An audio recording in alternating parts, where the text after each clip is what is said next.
ईद के चांद के लिए 2 आदमियों की गवाही जरूरी है। ईद के चांद के लिए उसूल है। अब रमजान के लिए 1 आदमी की गवाही काफी है, लेकिन ईद के चांद के लिए 2 की गवाही चाहिए। क्यों चाहिए? अल्लाह के नबी से पूछो, हर चीज का जवाब हमारे पास नहीं है, बस नबी ने कह दिया, हमें मानना पड़ेगा। ईद की चांद के लिए 2 आदमी की गवाही चाहिए है? लेकिन जब रमजान में 1 आदमी की गवाही आप मानेंगे या ईद के चांद के लिए 2 आदमी की गवाही मानेंगे, तो उस वक्त भी देखा जाएगा ये 1 आदमी जो रोजे की गवाही दे रहा है, ये 5 वक्त का नमाजी है या नहीं है। अगर 5 वक्त का नमाजी है, बाशरा है, समाज में इसको झूठा नहीं कहा जाता है, इसकी बात मानी जाती है, दीनदार है, नमाजी है, तो उसकी बात मानी जाएगी। नमाज रोजे का पाबंद नहीं है, जुमे तक की नमाज नहीं पढ़ता है और ऐसा आदमी गवाही दे रहा है, तो उसकी गवाही भी, चाहे वो कितना भी सच बोल रहा हो, उसकी गवाही भी उसकी जेब में घुसेड़ दी जाएगी। भाग, नहीं तस्लीम किया। रोजे का चांद 1 आदमी की गवाही है, और 1 आदमी अगर नहीं देखता चांद, लेकिन एक औरत चांद देखती है, तो 1 औरत की गवाही नहीं मानी जाएगी। 2 औरतों की गवाही 1 मर्द के बराबर है। लिहाजा औरतें 2 होना चाहिए, आदमी 1 आदमी अगर कह दे बाशरा हो कि मैंने रोजे का चांद देखा है रमजान का, तो रोजा रखा जाएगा। लेकिन 1 औरत, चाहे वो कितनी भी नेक हो, दीनदार हो, नमाजी, तहज्जुद गुजार हो, लेकिन 1 औरत अगर चांद की गवाही देती है तो उसकी बात नहीं मानी जाएगी। 2 औरतें होना चाहिए। ऐसे ही ईद का चांद 2 मर्दों की गवाही चाहिए, लेकिन 2 मर्दों ने नहीं देखा है, 1 मर्द ने देखा है और 1 औरत ने, तो नहीं मानी जाएगी। 1 मर्द ने देखा है तो 2 औरतें होनी चाहिए, या 4 औरतें होनी चाहिए, वो भी बाशरा। अब हम अपने जहन में इस बात को रखें कि जब यहां बेनमाजियों की गवाही नहीं मानी जा रही है, सोचिए तो और मामलात के अंदर बेनमाजी की हैसियत क्या होगी। आइए एक और चीज की तरफ हम तुम्हें लेके चलते हैं। या अय्युहल्लज़ीना आमनुस्तईनु बिस्सब्रि वस्सलाह, ये बड़ी प्यारी चीज हम आपको बताने के लिए चल रहे हैं मेरे भाइयों। या अय्युहल्लज़ीना आमनुस्तईनु बिस्सब्रि वस्सलाह, आई ईमान वालो, तुम सब्र और नमाज के जरिए अल्लाह से मदद मांगो। बड़ी प्यारी आयत है। छोटा सा बच्चा है, अभी वो अपनी मां का दूध पीता है, 8-9 महीने का, 10 महीने का, 1 साल का है, चलता है, फिरता है, पूरी ताकत नहीं है, हल्के हल्के पैरों से चलता भी है, गिरता भी है। कभी कभी उसके सामने अनजाना आदमी आ जाए तो डरता भी है। उसके सामने कोई कीड़ा मकोड़ा टहलने लगे तो वो डरता भी है। आपने देखा होगा, मां ने अपने बच्चे को छोड़ा, चलना सिखा रही है, थोड़ा चलता है गिरता है, थोड़ा चलता है गिरता है। मां थोड़ी दूर हट के देखती है, देखे कितनी दूर जाता है बच्चा। बच्चा थोड़ी दूर गया, वहां कोई जानवर देखा, कोई कीड़ा मकोड़ा देखा, वो उधर से पलटा, भागता है अपने मां के पास। मां जल्दी से अपने दोनों बाहें फैला देती है, और बच्चा जब डरता है तो वो अपनी मां की गोद में आ जाता है। जैसे ही बच्चा अपनी मां की गोद में आता है, वो अपने आप को बिल्कुल महफूज कर लेता है, समझ लेता है। अब वो समझता है कि मैं सबसे बड़े खतरे से टल चुका हूं। अब सबसे बड़ी मुसीबत, भाई बच्चे के लिए तो वही सबसे बड़ी मुसीबत है जिससे वो डर रहा है। बच्चा अपनी मां की गोद में आया, और जैसे ही वो अपने मां की गोद में आता है, वो समझता है कि अब मुझे कोई खतरा नहीं है, क्योंकि मैं एक सुरक्षित गोद में आ गया हूं, एक महफूज गोद में के अंदर आ गया हूं। अब मुझे दुनिया व माफिया का कोई खतरा नहीं है। बच्चा अपनी मां की गोद में आ जाता है तो वो दुनिया के बड़े से बड़े खतरे से अपने आप को महफूज समझ लेता है। कुरान यही फरमा रहा है, लोगों, नमाज ये मां की गोद है। तुम्हारे लिए बड़े से बड़े खतरे जब तुम्हारे सामने आए, बड़े से बड़े खौफनाक मरहले जब तुम्हारे सामने आए तो तुम नमाज की आगोश में आ जाओ, नमाज की गोद में आ जाओ। जब तुम मस्जिद में आ जाओगे, नमाज की आगोश में आ जाओगे तो तुम उस खतरे से महफूज हो गए। नमाजी को अपनी गोद में ऐसे ले लेती है जैसे माँ अपनी गोद में अपने बच्चे को ले लेती है। जैसे बच्चा माँ की गोद में आकर अपने आप को महफूज समझ लेता है, ऐसे ही नमाजी नमाज के अंदर अपने आप को महफूज समझ लेता है। एक सहाबी है, जंग हो रही है, नमाज का वक्त हो जाता है। नमाज के वक्त ही में अबू दाऊद शरीफ की रिवायत है, एक तीर आता है और तीर आते ही उनकी पीठ में लगता है। और सोचो, तीर किसी की पीठ में लग जाए और नमाज के अंदर लग जाए। लगी, हाथ बंधे हुए हैं, तीर पीछे लगता है, खून बहने लगता है और टपकने लगता है। लेकिन इन्होंने कुरान पढ़ना बंद नहीं किया, पूरी नमाज पढ़ ली। जब सलाम फेरा, अस्सलामु अलैकुम वरहमतुल्लाह, अस्सलामु अलैकुम वरहमतुल्लाह। लोग उनके पास आए, साहब ये क्या किया तुमने? इतना खतरनाक तीर आधे से ज्यादा तुम्हारी पीठ में घुस गया, खून से पूरी चटाई भीग गई, तुम्हारा कपड़े लहूलुहान हो गए और तुम नमाज में मसरूफ हो। उस सहाबी ने जवाब दिया, जब मैं नमाज पढ़ रहा था, अल्लाह की कसम मेरी पीठ में कब तीर लगा मुझे पता ही नहीं चला, इसलिए कि मैं सूरह कहफ की तिलावत कर रहा था और सूरह कहफ की तिलावत करते हुए मुझे इतना मजा आ रहा था, इतना इंजॉय मिल रहा था। सूरह कहफ की तिलावत में मुझे तीर की तकलीफ भुला दिया, मुझे पता ही नहीं चल रहा है कि मुझे तीर लगा है। ये तो तुम अभी बतला रहे हो कि मुझे तीर लगा है, अब देख रहा हूं कि ये खून है, मुझे तो एहसास ही नहीं हुआ।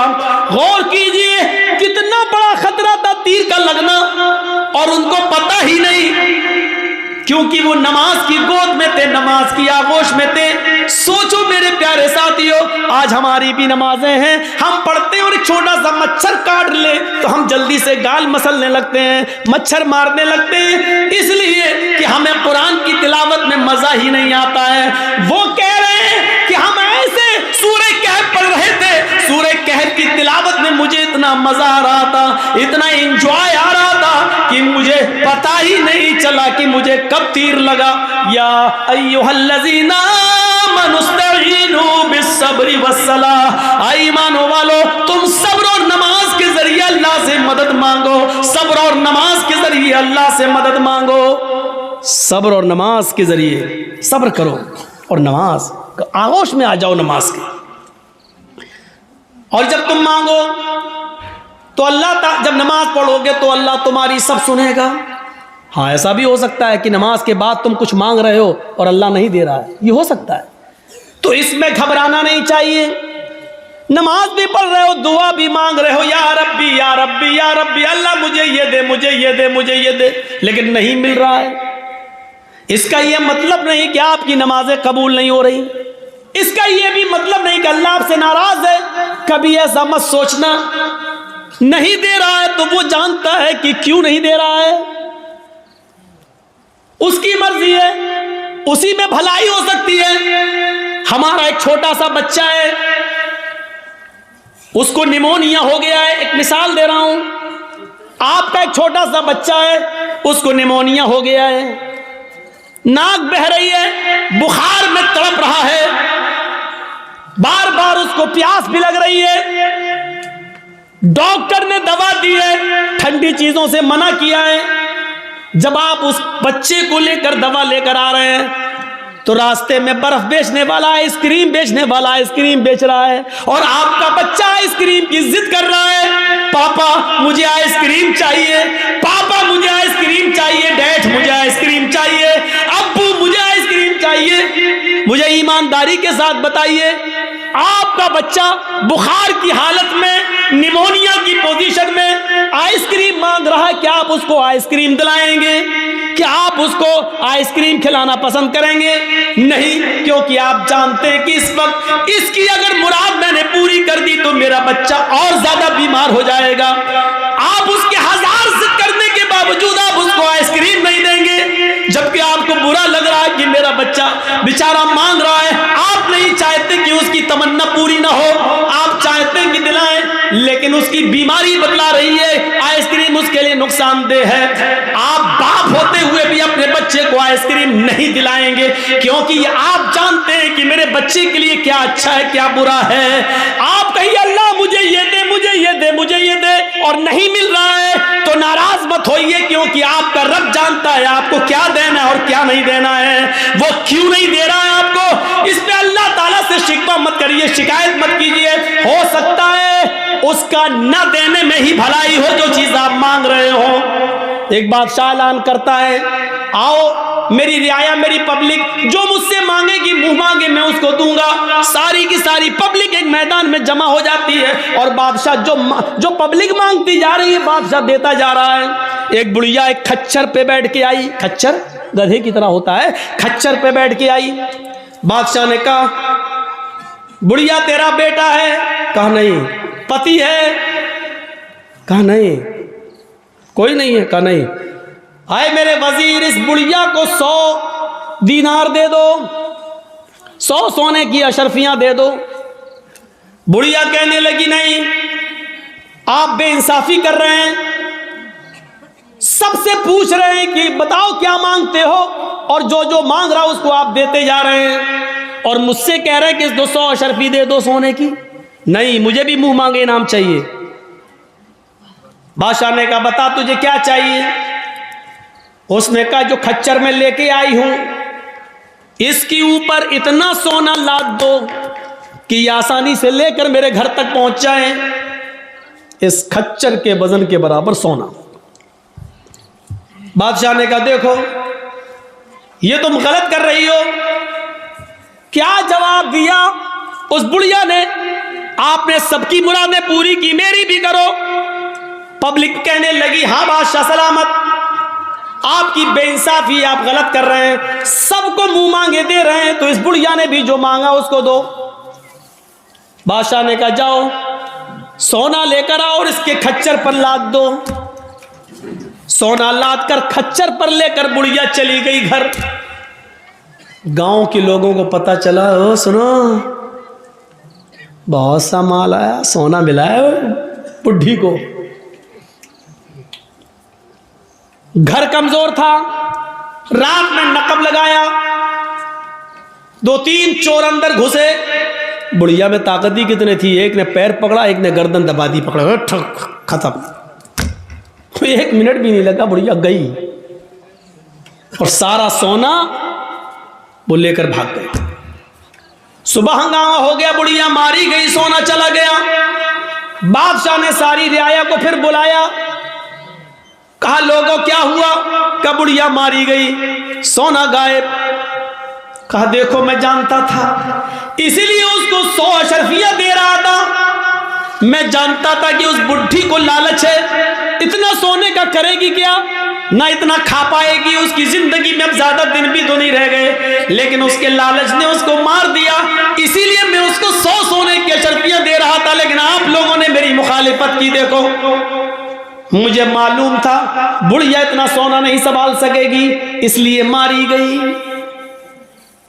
एक मामूली बात से ये कह रहा है कि कितना उस बुढ़िया को मिलना चाहिए मैं जानता हूं, और क्या नहीं मिलना चाहिए मैं जानता हूं। तो जो लोग अल्लाह से दुआएं मांगते, मुझे ये दे दे, मुझे ये दे दे, लेकिन नहीं मिल रहा है, उसका रब जानता है कि क्या देना चाहिए, क्या नहीं देना चाहिए, कितना देना चाहिए और कितना नहीं देना चाहिए, ये उसको मालूम है। इसलिए उसने जितना दिया है उसी पर राजी रहो, उसी पर खुश रहो।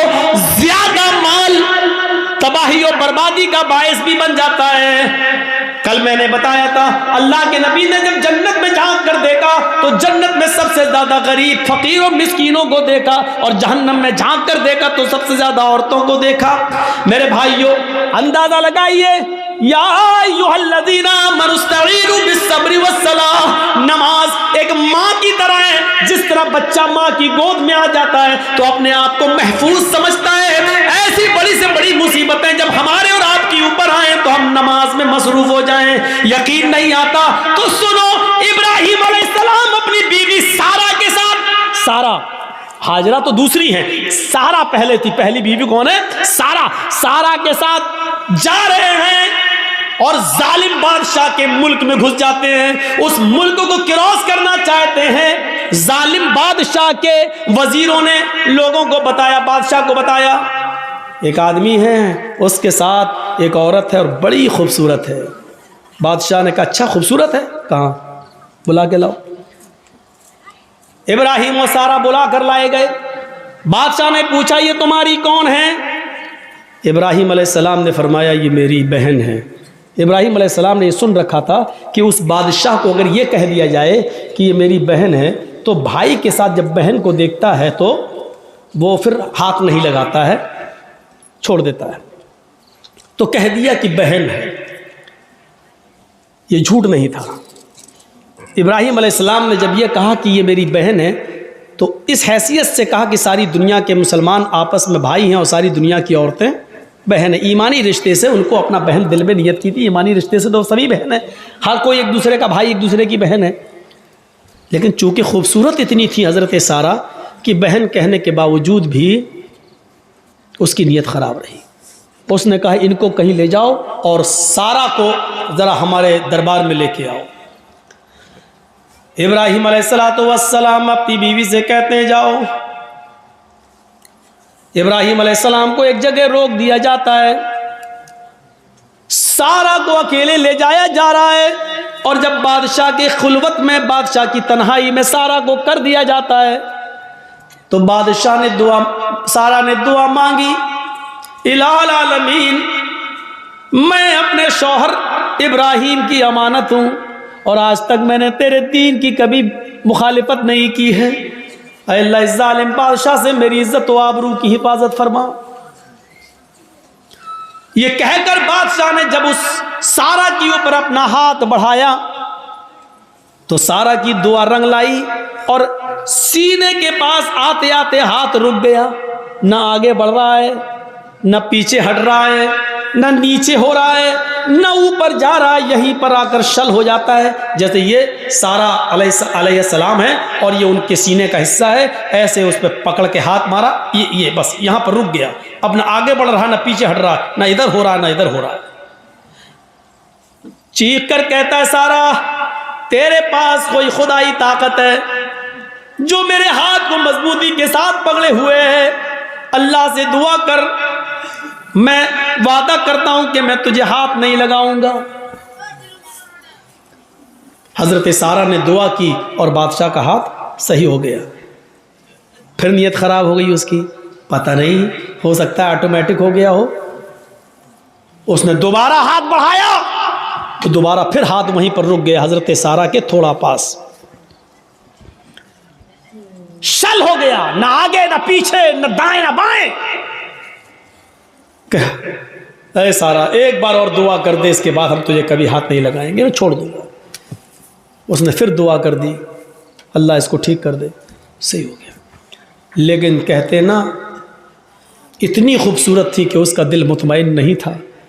तीसरी मर्तबा उसने फिर बदअहदी की और फिर हाथ बढ़ाया, फिर हाथ शल पड़ गया, आगे नहीं बढ़ा।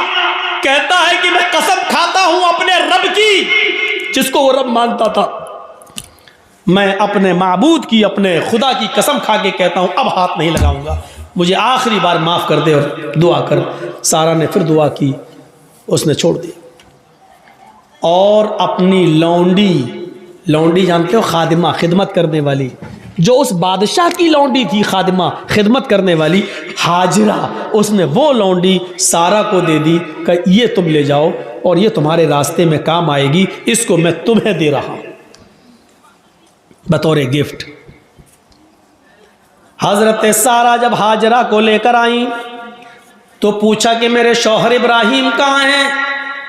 बादशाह की पुलिस, बादशाह की फौज जब हजरत सारा को इब्राहिम अलैहिस्सलाम के पास लेकर गए तो हजरत सारा क्या देखती है कि इब्राहिम अलैहिस्सलाम नमाज में मसरूफ हैं, नमाज पढ़ रहे हैं। मुस्लिम शरीफ की हदीस है, वो नमाज में मसरूफ है, नमाज पढ़ रहे हैं और नमाजी में ये दुआ कर रहे हैं कि अल्लाह मेरी बीवी की हिफाजत फरमा, अल्लाह मेरी बीवी की हिफाजत फरमा, अल्लाह जालिम बादशाह के जुल्म से हमारी बीवी को बचा ले। नमाज में मसरूफ हैं। मेरे भाइयों, जब सारा के ऊपर मुसीबत आई और जालिम बादशाह ने जब उनको पकड़ा और अपने आगोश में लेना चाहा, तो उनके पति इब्राहिम अलैहिस्सलाम नमाज के अंदर गिर जाते हैं, नमाज में मसरूफ हो जाते हैं, नमाज पढ़ना शुरू कर देते हैं। गौर कीजिए, जब किसी के ऊपर मुसीबत आए तो उसको नमाज के अंदर नमाज पढ़ना चाहिए, उसको नमाज के अंदर अल्लाह रब्बुल आलमीन से दुआ करनी चाहिए, क्योंकि नमाज एक माँ है, आपको अपनी आगोश में ले लेगी और जब आप नमाज की आगोश में आ जाएंगे तो सारे खतरों से महफूज हो जाएंगे, सारे खतरों से आप अलग हो जाएंगे, फिर कोई खतरा नहीं रहेगा, टल जाएगा वो खतरा। आपको याद होगा, सही बुखारी की रिवायत है, बनी इस्राइल में एक नौजवान था, नाम था उसका जुरैज, नाम था उसका जुरैज, बहुत नेक इबादत करने वाला, बड़ा अल्लाह वाला, बड़ा नमाजी। एक बार हजरत जुरैज नमाज के अंदर मसरूफ थे, नमाज पढ़ रहे और उनकी माँ को किसी चीज की जरूरत पेश आ गई तो जुरैज को आवाज देने लगी, आई जुरैज।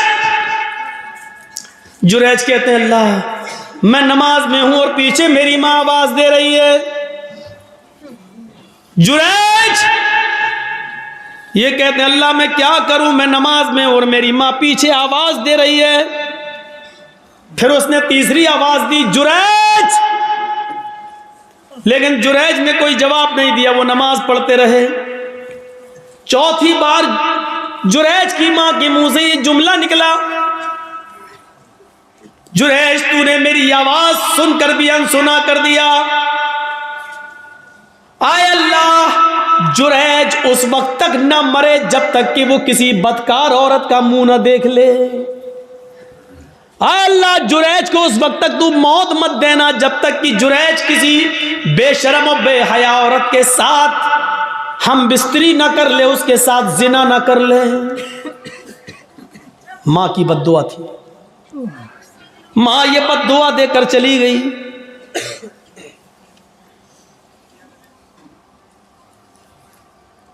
फिर क्या होता है, 2, 4, 5 दिन के बाद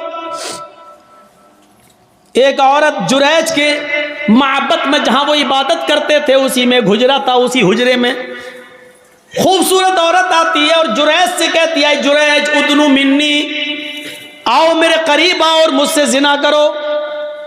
जुरैज ने कहा अल्लाह की पनाह, मैं ऐसा गलत काम नहीं कर सकता, मैं अल्लाह का नेक बंदा हूं, उसकी इबादत में मैं अपनी जिंदगी गुजार रहा हूं, चलो जाओ यहां से हटो, यह गलत काम मुझसे नहीं होगा। जुरैज ने उस औरत को भगा दिया। वो औरत परेशान थी, सीधे जंगल में जाती है और वहां बकरियां चराने वाले एक चरवाहे के साथ वो जिना कर लेती है, शिकार हो जाती है जिना का। 9 महीने 10 महीने गुजर जाते हैं। 9 महीने के बाद उस औरत के बच्चा पैदा होता है, हमल ठहर गया था। 9 महीने के बाद जब बच्चा पैदा हुआ तो उस चरवाहे का तो पता ही नहीं कि वो कहां का रहने वाला था, कहां चला गया, और न ये औरत उसको पहचानती थी। बस जुनून था उसको किसी से मिलने का, मिल लिया वो। ये जुरैज नहीं मिला तो जंगल के चरवाहे के पास चली गई, लेकिन चरवाहे का पता नहीं। 9 महीने से इसके घर में जब बच्चा पैदा होता है तो पूरे गांव वाले इस पर भिल पड़े, है तेरी शादी नहीं हुई, बच्चा कहां से आया। जब उसको ज्यादा परेशान किया गया और गंभीरता से इस बात को ली गई कि पूरा समाज बदनाम हो जाएगा, बता पहले ये बच्चा किसका है, तो उस औरत ने जुरैज का नाम ले दिया। उस औरत ने जुरैज का नाम ले लिया कि इस बच्चे का बाप जुरैज है। आजकल तो डीएनए टेस्ट हो जाएगा, पता चल जाएगा किसका बच्चा है, लेकिन उस जमाने में तो डीएनए टेस्ट की कोई मशीनरी नहीं थी, पैथोलॉजी और साइंस ने इतनी तरक्की नहीं की थी, कोई पैथोलॉजी भी नहीं थी। पूरा गांव आया गुस्से में और देखा कि जुरैज नमाज पढ़ रहा, पूरा नमाज से उनको खींचा, हट देख कितना अल्लाह वाला बना फिरता है, नमाज पढ़ रहा है, और उसका पूरा इबादत खाना तोड़ दिया। बड़ा नालायक आदमी है, बड़ा कमीना इंसान है, उसका इबादत खाना तोड़ दिया। मारा नहीं, उसको खींच लिया। देख कितना अच्छा बनता है, कितना नेक बनता है, सजदों पे सजदे करता है, रात में नमाज पढ़ता है, दिन में नमाज पढ़ता, और कारनामा देख, गांव की लड़की के साथ ऐसा हाल, उसको मां बना दिया, प्रेग्नेंट कर दिया, उसके पेट में बच्चा। किस किस को सफाई देते? जब औरत ये कह रही है कि इस बच्चे का बाप जुरैज है, तो अब जुरैज किस किस को सफाई देते? नहीं मानता कोई उनकी बात। जुरैज समझ गए कि वो बच्चा किसी और का है, लेकिन उस औरत ने मेरा नाम लगा दिया, तो बजाय लोगों को सफाई देने के जुरैज ने एक जगह चटाई बिछाई, इबादत खाना तो तोड़ दिया, जुरैज ने एक जगह चटाई बिछाई और उसी पर वो नमाज पढ़ने में मसरूफ हो गए, और नमाज के अंदर ये दुआ करने लगे, आय अल्लाह, इसकी सच्चाई अगर सामने न आई तो दुनिया में फिर कभी कोई तेरे नेक बंदों पर भरोसा नहीं करेगा, कभी भी फिर नेक लोगों पर एतबार न किया जाएगा, हर नेक आदमी फिर बदनाम हो जाएगा। आय अल्लाह, मैं नमाज के अंदर तुझसे दुआ मांगता हूं कि इसकी सच्चाई जाहिर कर दे। नमाज पढ़ रहे हैं, उधर अल्लाह ताला ने उस बच्चे को कुव्वते गोयाई दी, जो बच्चा उस औरत ने पैदा किया था, जो चरवाहे की पैदावार था।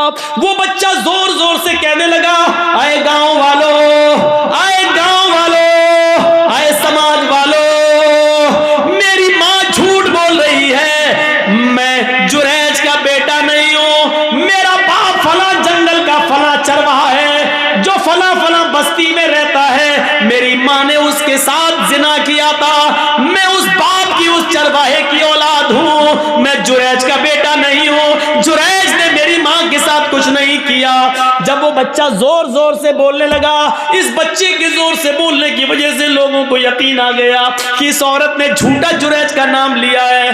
वो माफी तलाफी करते हुए आए और कहने लगे, जुरैज हमें माफ कर दो, हम सोने का तुम्हारा माबद, इबादत खाना सोने का बना देंगे, हमें, हमारे पास इतना सोना है, हम सोने का तुम्हारा इबादत खाना बना देंगे। जुरैज ने कहा, नहीं नहीं, जिस तरह मिट्टी का पहले बना हुआ था उसी तरीके का बना दो, सोने की इबादत खाने का हम क्या करेंगे, हमें तो नमाज ही तो पढ़ना है, और करना ही क्या है। मेरे भाइयों, हजरत जुरैज के ऊपर जब मुसीबत आती है, और इतनी बड़ी मुसीबत कि नेक आदमी के ऊपर जिना का इल्जाम लग रहा है, तो हजरत जुरैज सफाई पेश नहीं करते हैं, बल्कि नमाज की आगोश में चले जाते हैं, नमाज के दामन में चले जाते हैं, नमाज पढ़ना शुरू कर देते हैं, और उसी नमाज के अंदर दुआ मांग रहे हैं। अल्लाह ने कहा, या अय्युहल्लज़ीना आमनू इस्तईनु बिस्सब्रि वस्सलाह, जब तुम्हारे ऊपर मुसीबत आए तो सब्र और नमाज के जरिए अल्लाह से मदद मांगो। जुरैज ने सब्र किया गांव वालों के इबादत खाना तोड़ने पर, और नमाज के जरिए अल्लाह से मदद मांगी है। मेरे भाइयों, नमाज बड़ी से बड़ी मुसीबतों को दूर कर देती है। नमाज, जब आपके ऊपर बहुत बड़ी कोई मुसीबत आए तो फौरन वुजू बनाओ और नमाज की आगोश में चले जाओ। 313 सहाबा, 1000 का लश्कर काफिरों का जंगे बदर में अल्लाह के नबी ने जब ये कंडीशन देखी तो आप समझ गए कि ये हथियारों से लैस, हमारे पास कुछ नहीं, आज क्या होगा। तो आप नमाज पढ़ने लगे और सजदे में ये दुआ करने लगे, अल्लाहुम्मा ला तुहलिक हाज़िल असाबा इन तहलिक हाज़िल असाबा लन तुअबद बअदल यौमि क़त्तु। आय अल्लाह, आज अगर ये मुट्ठी भर जमात हलाक हो गई, आज ये 313 सहाबा अगर मिट गए, हलाक हो गए, तो इस रुए जमीन के ऊपर फिर कभी तेरी इबादत ना हो सकेगी, इस रुए जमीन के ऊपर फिर कभी कोई तेरा नाम लेने वाला ना होगा। आय अल्लाह, इन 313 सहाबा की हिफाजत फरमा। ये 1000 काफिरों का लश्कर है। देखिए, नबी पर मुसीबत आई, 1000 का लश्कर है जो सहाबा को मारना चाहता है। जब ये मुसीबत आई तो नबी ने नमाज पढ़ना शुरू कर दी, और नमाज ही की हालत में आप ये दुआ कर रहे हैं, आय अल्लाह, अगर आज ये 313 मिट गए, बर्बाद हो गए। लन तुअबद बादल यौम, तो आज के बाद कभी तेरी इबादत ना हो सकेगी, कभी तेरा नाम नहीं लिया जाएगा। और आप देख लीजिए मेरे भाइयों, जितने लोगों को अल्लाह के नबी के जमाने में सहाबा किराम को फांसी पर लटकाया गया या उनसे कहा गया कि तुम्हारी गर्दन काटी जाएगी, उड़ाई, बताओ आखिरी तमन्ना क्या है? तो उन लोगों ने आखिरी तमन्ना जब बताई तो ये नहीं कहा मुझे मेरी माँ से मिलवा दो, ये नहीं कहा मुझे मेरे बाप से मिलवा दो, ये नहीं कहा मुझे मेरे बीवी से या बेटे से मिलवा दो। जब उनसे पूछा जाता तुम्हारी आखिरी तमन्ना क्या है, तो वो कहते मुझे 2 रकात नमाज पढ़ने की मोहलत दे दो, मुझे 2 रकात नमाज पढ़ने का मौका दे दो बस। और वो हल्की नमाज पढ़ते 2 रकात, ताकि दुश्मन ये ना समझे कि मैं लंबी नमाज इसलिए पढ़ रहा हूं ताकि मौत से बच जाऊं या मौत के डर से मैं लंबा कर रहा हूं। वो छोटी छोटी हल्की हल्की नमाज पढ़ लिया करते थे। नमाज मुसीबतों को और परेशानियों को दूर करती है मेरे भाइयों। जब आपके पास कोई मुसीबत कोई परेशानी आए, फौरन नमाज की आगोश में चले जाओ और नमाज के बाद या नमाज में दुआ मांगो अल्लाह ताला से कि बारे इलाह तो हमारी खताओं को माफ फरमा दे, बारे इलाह इस मुसीबत को तो हमारे ऊपर से हटा दे और दूर कर दे। मेरे भाइयों, नमाज इंसान के लिए वैसे ही है जैसे माँ की गोद बच्चे के लिए है। बच्चा जब डरता है तो माँ की गोद में आता है तो अपने आप को महफूज समझता है। आप जब नमाज पढ़ेंगे तो अपने आप को महफूज समझेंगे।